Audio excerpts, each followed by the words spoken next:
பொதுவாக நமது வாழ்க்கையில் வந்து இரண்டு விதமான வாழ்க்கை இருக்கு.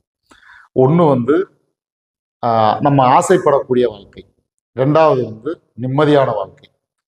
நம்ம அதோடைய ஆசைப்படக்கூடிய ஒரு வாழ்க்கையை நம்ம வாழணும் அப்படின்னா அதுக்கு வந்து முதல்ல ஒவ்வொரு நாளிலும் நாம் வந்து ஒரு நிம்மதியான வாழ்க்கையை வந்து நம்ம மேம்படுத்தணும்.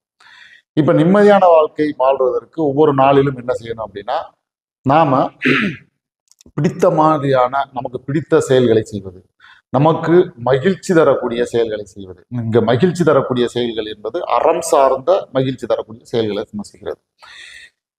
இந்த மாதிரியான செயல்களை செய்வதன் மூலமாக நம்மளை சுற்றி இருக்கவங்களையும் நம்ம வந்து மகிழ்ச்சியா வச்சுக்கலாம்.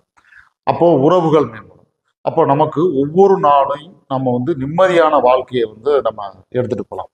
ஒவ்வொரு நாளும் நம்ம நிம்மதியான வாழ்க்கையை நம்ம எடுத்துட்டு போகும்போது அதனுடைய நீட்சி தான் நம்ம ஆசைப்பட்ட வாழ்க்கைக்கான ஒரு அடித்தளமாக அது வந்து அமைகிறது.